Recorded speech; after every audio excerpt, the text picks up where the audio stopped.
Bonjour à tous de Trémoya, suite des enseignements sur les leçons du confinement, la dernière vidéo je vous ai parlé de la peur de la maladie. Eh bien on va continuer avec la suite logique, la peur de la mort. Voilà, grand sujet tabou de nouveau, mais je trouve que c'est très important d'en parler. C'est un sujet qui revient assez souvent dans mes soins et qui revient plus que jamais avec le Covid et du coup la peur que nos proches non seulement soient atteints mais en meurent. Et pareil pour nous, il y a les deux aspects, de voir la mort des autres et la nôtre. Si on décide effectivement de le laisser sous sa forme de tabou et de ne pas en parler, de ne pas se pencher sur la question, le jour où ça vous tombe dessus, parce qu'un jour ou l'autre, oui je suis désolée, vous y serez confronté, que ce soit la mort d'un animal, que ce soit la mort d'un proche, que ce soit votre propre mort. Et du coup le jour où ça vous tombe dessus, psychologiquement et souvent physiquement, c'est très dur. Donc vaut mieux essayer de réfléchir un peu à la question avant et finalement trouver une vision des choses, une vision de la mort qui va nous sembler rassurante et qui va vraiment nous amener un certain calme à l'intérieur de nous. Même si pour certains ça semble impossible, je vous jure que ça l'est. Mais il faut trouver sa bonne vérité, sa bonne vision des choses. Il n'y a pas une vérité par rapport à la mort. C'est pas ouais en fait c'est de telle manière, il se passe ça. Chacun a sa vérité. Et l'idée là aujourd'hui c'est que je vais vous donner 6 différentes propositions. Et je vais vous inviter à choisir celle avec laquelle vous êtes la plus à l'aise, celle qui vous convient le plus, la vision de la mort qui vous semble la plus rassurante. L'idée c'est vraiment d'être rassuré par rapport à la mort qui fait partie de la vie. Il faut s'en souvenir, ça fait partie du cycle. Donc on y va. La première proposition, ça va être le néant. De se dire qu'une fois qu'on est mort, on est mort. Il n'y a plus rien, fin de l'histoire, c'est classé. Deuxième proposition, ça va être qu'on se transforme en quelque chose. Comme en ange par exemple, ou bien en étoile qui va surveiller ses proches, vérifier que tout se passe bien, en ange gardien, en fantôme style Gasper, ou d'autres choses de ce type.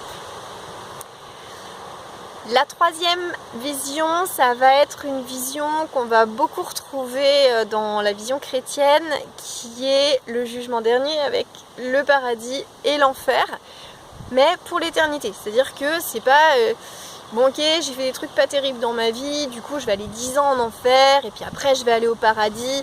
Non, en général, si t'étais mauvais, tu vas en enfer. Et si t'étais bon, tu vas au paradis. Voilà, il n'y a pas de demi-mesure et il n'y a pas de je passe de l'un à l'autre. Donc en gros, en fonction de ce que tu as fait dans ta vie, tu vas soit en enfer, soit au paradis, mais pour l'éternité. Donc ça, c'était la troisième. Quatrième proposition, on va passer sur une vision qui est plus asiatique, qui est carrément d'être en joie quand quelqu'un décède, parce qu'on va estimer que la personne décédée va emmener tout le malheur avec elle dans la terre, et du coup, il reste que le bonheur sur la terre et on va célébrer ce bonheur en chantant, en dansant, avec beaucoup de couleurs, etc. J'avais vu ça, j'avais la chance d'aller au Vietnam et d'avoir croisé un enterrement. On a tous cru que c'était un mariage et la guide nous a dit non, c'est pas un mariage du tout, c'est un enterrement. Et c'est là où je me suis dit ah mais en fait on n'est pas obligé d'être triste. On peut être joyeux. Ensuite, cinquième façon de voir les choses, ça va être la réincarnation. L'idée donc qu'on a une âme qui est reliée à notre corps physique.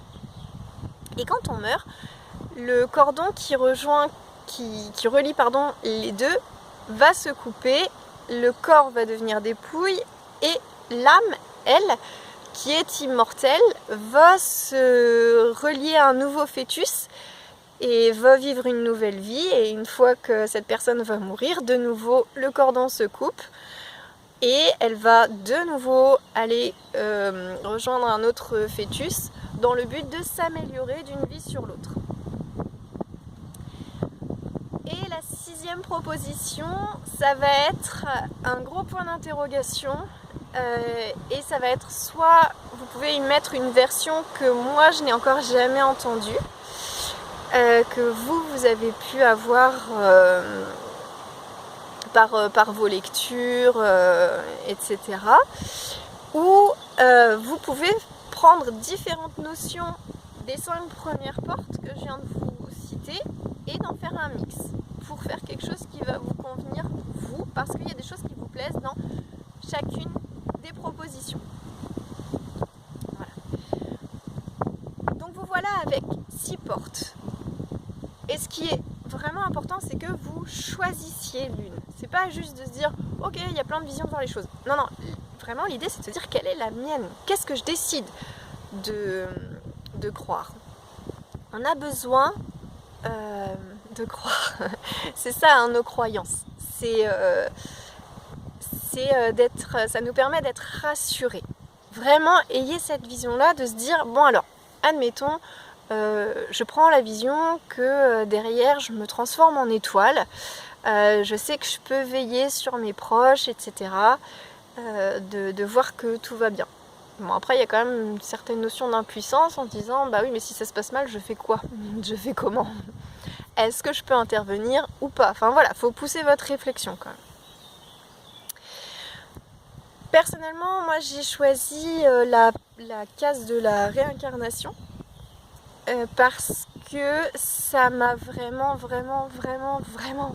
beaucoup aidé quand un ami est décédé, de m'imaginer que tout le bien qu'il avait fait durant sa vie, il allait pouvoir de nouveau continuer à le faire auprès d'autres personnes dans une autre vie. Ça m'a vraiment beaucoup aidé. Avant, je m'étais pas posé la question et clairement, quand ça m'est tombé dessus, j'étais très mal. Et même en étant très mal, il a vraiment fallu que quelqu'un me pousse à avoir cette réflexion pour que j'arrive à me rassurer, pour m'en sortir. Donc du coup, par rapport à cette vision de la réincarnation, je voulais vous présenter le livre de Claudie Clasta qui s'appelle La petite fille qui parlait aux soldats morts. Je vous remettrai les coordonnées dans la description. C'est une médium qui nous donne justement sa vision et comment elle, en tout cas, elle voit les choses dans tous les sens du terme, et ce voyage de l'âme, en fait, ce qui se passe pour l'âme au moment de la mort jusqu'à la réincarnation. C'est très bien tourné, c'est sous forme d'interview, donc c'est très léger, très fluide et vraiment à la portée de tous. Je le conseille sincèrement. Dernière petite réflexion qui peut faire le lien aussi avec le Covid-19. Toutes ces choses que vous avez peut-être procrastinées, que vous avez dit, moi c'est bon, de toute façon j'ai le temps, je ferai ça plus tard, et quand le confinement est arrivé, de vous dire, ben mince, si j'avais fait ça, si j'avais pris le temps de ceci, si j'avais pris le temps de cela, et là c'est trop tard, je peux plus le faire, et de voir les limites un peu de ce côté procrastinateur.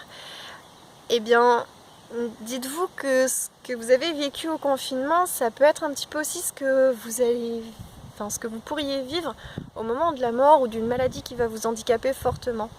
Et je pense que c'est bien de se dire aussi, je profite de cette réflexion pour penser un peu plus à faire les choses, en tout cas à me donner les moyens de faire les choses quand j'en ai vraiment envie ou quand j'en ai vraiment besoin, et de faire passer ces choses-là dans ma case des priorités,